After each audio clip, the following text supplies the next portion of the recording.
Film नादान की शुरुआत एक बहुत ही सुंदर और सरल परिवेश से होती है। इस कहानी का मुख्य आधार एक युवक अजय और एक युवती सीमा के बीच का रिश्ता है। अजय का किरदार नवीन निश्चल ने निभाया है, जो एक बहुत ही ईमानदार, मेहनती और स्वाभिमानी युवक है। वहीं सीमा का किरदार आशा पारेख ने निभाया है, जो एक संस्कारी, पढ़ी लिखी और अपने परिवार के प्रति समर्पित लड़की है। कहानी के शुरुआती दृश्यों में दिखाया गया है कि अजय अपने जीवन में कुछ बड़ा हासिल करना चाहता है, लेकिन उसके पास संसाधनों की कमी है। वह अपनी मेहनत के दम पर आगे बढ़ना चाहता है। अजय और सीमा की पहली मुलाकात बहुत ही साधारण परिस्थितियों में होती है। अजय सीमा के स्वभाव और उसकी सादगी से बहुत प्रभावित होता है। सीमा भी अजय की सच्चाई और उसके काम के प्रति लगन को देखकर उसकी ओर आकर्षित होती है। उनके बीच का प्रेम धीरे धीरे पनपता है। इस दौरान फिल्म के गीतों के माध्यम से उनके बीच के कोमल एहसासों को बहुत खूबसूरती से दिखाया गया है। 70 के दशक की फिल्मों की यह खासियत थी कि प्यार को बहुत ही शालीनता और मर्यादा के साथ पर्दे पर उतारा जाता था। अजय और सीमा का रिश्ता भी वैसा ही है, जहां सम्मान प्यार से कहीं ऊपर है। कहानी में नया मोड़ तब आता है जब समाज और परिवार की कुछ परिस्थितियां उनके बीच दीवार बनकर खड़ी हो जाती हैं।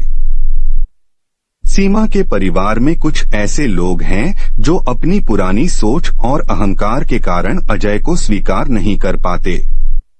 उन्हें लगता है कि अजय सीमा के योग्य नहीं है, क्योंकि वह आर्थिक रूप से उनके बराबर नहीं है।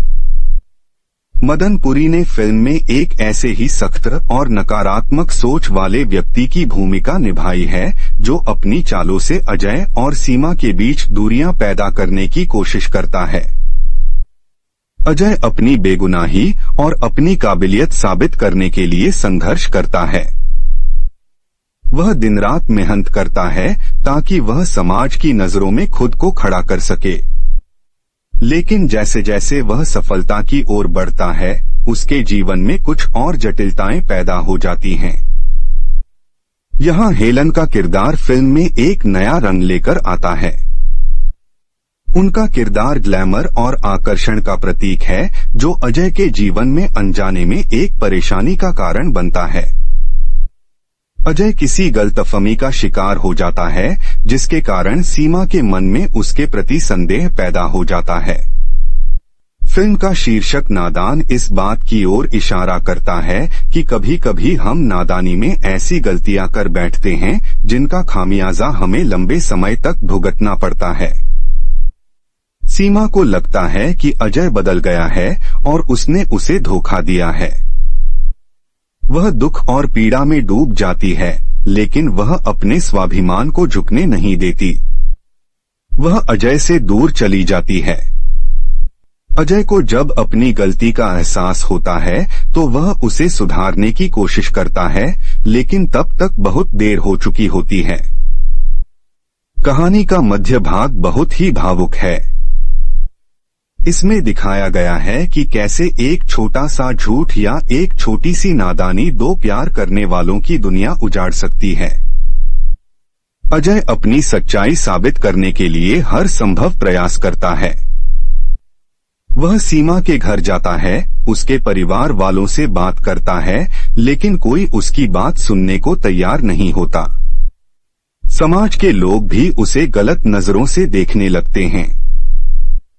अजय का संघर्ष अब केवल अपने प्यार को पाने के लिए नहीं, बल्कि अपने खोए हुए सम्मान को वापस पाने के लिए भी है।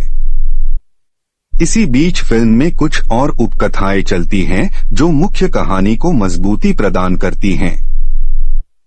सीमा के भाई या उसके पिता के साथ अजय के संबंध कैसे बदलते हैं, यह देखना बहुत दिलचस्प है।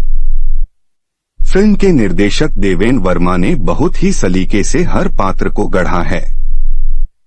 संवादों में बहुत गहराई है, जो सीधे दर्शकों के दिल को छूती है। एक दृश्य में अजय और सीमा का आमना सामना होता है, जहां शब्दों से ज्यादा उनकी आंखें बात करती हैं। वह दृश्य फिल्म का सबसे भावुक हिस्सा है, जहां दर्द और प्यार एक साथ नजर आते हैं। जैसे जैसे फिल्म अपने अंतिम पड़ाव की ओर बढ़ती है, सारे रहस्य खुलने लगते हैं। उन लोगों का पर्दाफाश होता है जिन्होंने अजय के खिलाफ साजिश रची थी। मदन पुरी का किरदार अंत में अपनी हार स्वीकार करता है जब उसे पता चलता है कि सच्चाई को कभी दबाया नहीं जा सकता।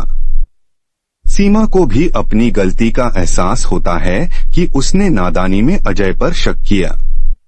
उसे इस बात का बहुत दुख होता है कि उसने अपने सबसे प्यारे इंसान का दिल दुखाया।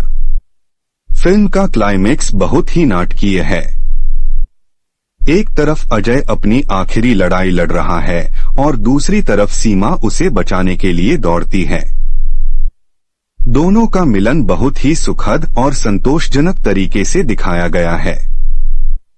यह मिलन केवल दो प्रेमियों का नहीं बल्कि सच्चाई और विश्वास की जीत है। फिल्म का अंत एक बहुत ही सुंदर संदेश के साथ होता है कि जीवन में छोटी मोटी गलतियां या नादानियां तो होती रहती हैं, लेकिन अगर प्यार सच्चा हो तो हर मुश्किल का हल निकल आता है। 70 के दशक की इस फिल्म ने बॉक्स ऑफिस पर भी अच्छा प्रदर्शन किया था। आशा पारेख की सादगी और नवीन निश्चल का प्रभावशाली अभिनय आज भी दर्शकों को याद है।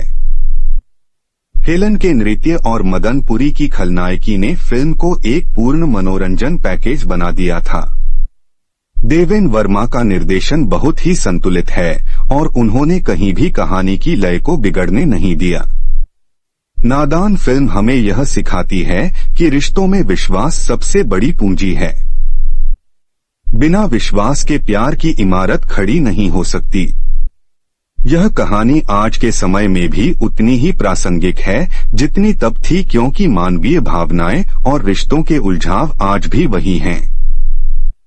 फिल्म का हर दृश्य एक नया सबक देता है और हमें अपनी जड़ों से जुड़े रहने की प्रेरणा देता है। अंततः यह फिल्म एक मधुर याद की तरह है जो हमारे मन में बस जाती है।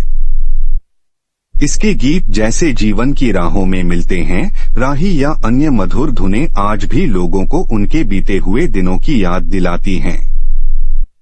अजय और सीमा की यह प्रेम गाथा भारतीय सिनेमा के इतिहास में एक अनमोल रत्न की तरह सुरक्षित है। यह विस्तृत विवरण फिल्म के हर पहलू को उजागर करता है और बताता है कि कैसे एक सीधी सादी कहानी भी अपने किरदारों और उनकी भावनाओं के दम पर एक कालजयी रचना बन सकती है। इस फिल्म का हर मोड़, हर भावना और हर संदेश दर्शकों के लिए एक अनुभव की तरह है। नवीन निश्चल की मासूमियत और आशा पारेख की गरिमा ने इस फिल्म को एक विशेष स्थान दिलाया है।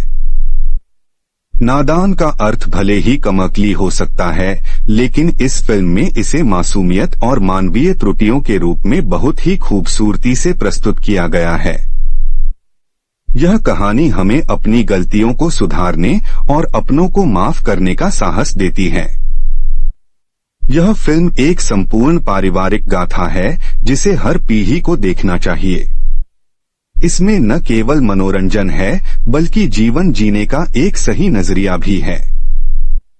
अजय और सीमा की जीत हमारी अपनी जीत महसूस होती है, क्योंकि हम उनके संघर्ष के साथ पूरी तरह जुड़ जाते हैं। यही एक सफल फिल्म की पहचान है और नादान इस कसौटी पर पूरी तरह खरी उतरती है।